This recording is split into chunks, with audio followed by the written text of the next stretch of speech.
datang seorang jamaah menemui saya. Ustadz Somad, saya kena penyakit insomnia, gak bisa tidur malam. Jam 2 malam mata saya masih berkedip-kedip.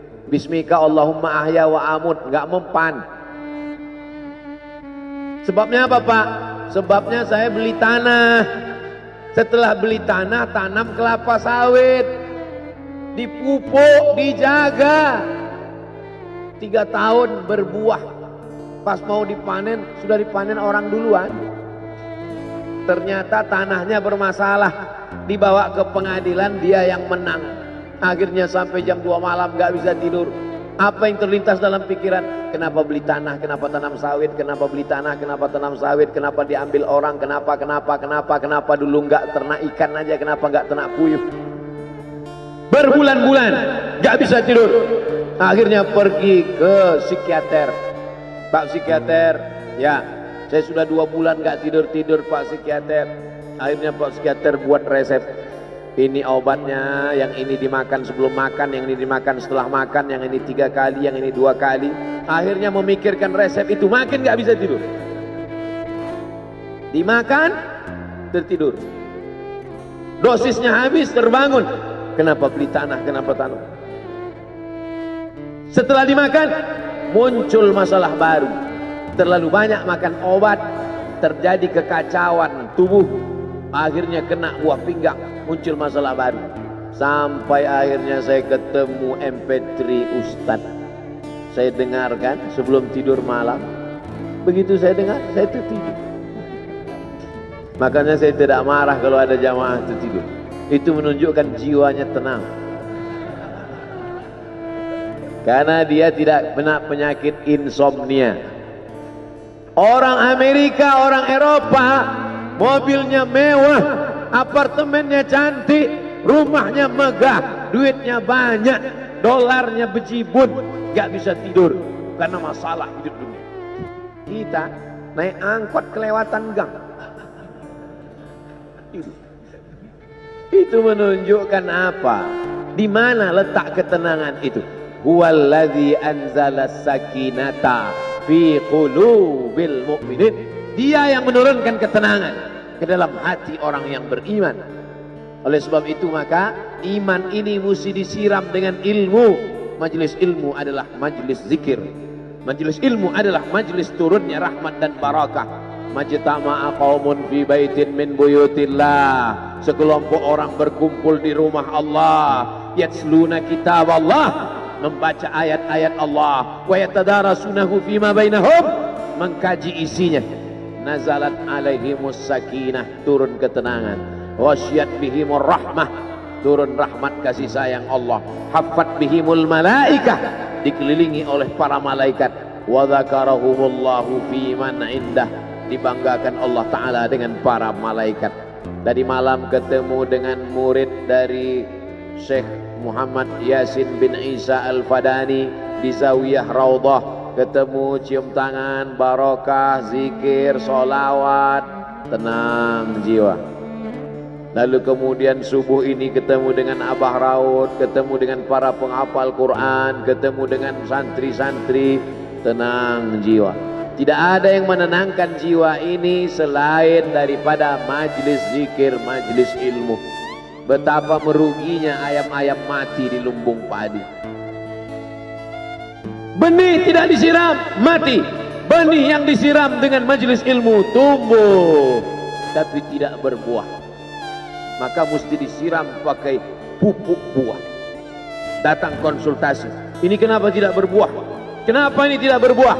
Karena ternyata dia mesti diamalkan. Sudah dapat ijazahnya, sudah talaqi, sudah halaqah, kenapa enggak berbuah? Belum diamalkan. Paksa-paksakan diri sebelum tidur malam, wudhu dulu, sholat witir. Paksa-paksakan diri bangun malam, tahajud. Paksa-paksakan diri siang, sholat qabliyah, sholat ba'diyah. Paksa-paksakan diri pagi, sholat duha. Paksa-paksakan diri, sholat subuh berjamaah. Barulah dia berbuah. Kalau dia tidak berbuah, dia hanya sekedar pokok kayu, yang hanya membuat sampah saja. Tapi paling tidak tempat orang bernaung di bawah ketika panas, tapi manfaatnya tidak sesuai karena yang ditunggu itu buahnya. Masa pohon kayu rindang besar tidak berbuah, sementara semangka yang kecil buahnya besar? Oleh sebab itu maka mesti berbuah. Benih disiram, berbatang, berputih, berbuah. Buahnya ranum, cantik dan indah. Begitu dibelah tak bisa dimakan. Kenapa? Ulat semua isinya. Oleh sebab itu mesti dijaga. Benihnya disiram. Apa yang bisa menjaga ini? Diprotek dia. Kenapa apel tidak dimakan ulat? Bukan karena ulat tidak sanggup beli apel, tapi karena disemprot pestisida. Ulat tahu ini ada pestisidanya, maka dia tidak makan. Kita nggak tahu, dimakan. Ikan asin tidak dikerubungi lalat, tidak ada satupun lalat yang hinggap di ikan asin. Kenapa? Karena lalat tahu ikan asinnya pakai formalin. Manusia nggak tahu. Pintar mana manusia dari lalat? Jangan jawab. Akhirnya orang makan, menumpuklah pestisida dan formalin dalam darah. Apa namanya? CANCER, cancer. Karena dia tidak larut dalam tubuh. Yang lain-lain larut. Makanan-makanan larut menjadi energi, menjadi sampah, dibuang menjadi kotoran.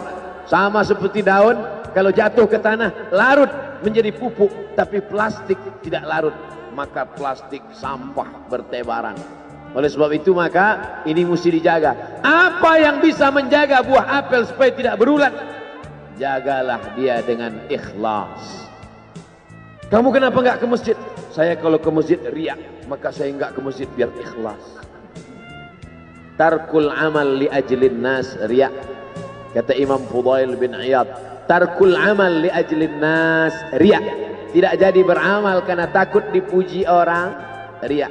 Wal amal li ajlihim syirik. Beramal karena ingin dipuji orang, syirik. Kenapa kamu nggak pakai sorban? Takut dipuji orang, riya. Pakai saja sorban anak, jangan takut dipuji orang. Pakai sorban, yakinkan dirimu. Baik. Ustaz, kenapa nggak pakai sorban? Ada masanya nanti pakai sorban. Tarkul amal li ajlin nas riya. Tapi beramal, tapi saya nggak tahan Pak Ustadz, dipuji orang. Luruskan, karena pujian pasti akan selalu datang. La'atiyannahum min baini aydihim wa min khalfihim wa an aymanihim wa an syama'ilihim. Datang dari depan, dari belakang, dari kanan, dari kiri, dari dalam. Alladzi yuwaswisu fi sudur, dari dalam, dari depan, dari belakang, dari kanan, dari kiri, dari dalam, dari dua aspek, minal jinnati wan nas, dari yang zahir, dari yang batin, berdatangan dia. La ughwiyannakum, aku akan goda anak cucu Adam. Sampai kapan? Madamat arwahuhum fi ajsadihim. Selama roh masih bersemayam dalam jasad, selama masih hidup, dia terus menggoda. Kapan kita berhenti dari godaan ini? Nanti setelah terbaring, terbujur kaku, bahkan sampai mau sakaratul maut pun dia tetap menggoda.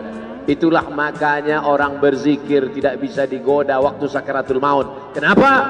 Karena la ilaha illallah akan terngiang di telinganya. Subhanallah walhamdulillah wa la ilaha illallah wallahu akbar. Subhanallah walhamdulillah wa la ilaha illallah wallahu akbar.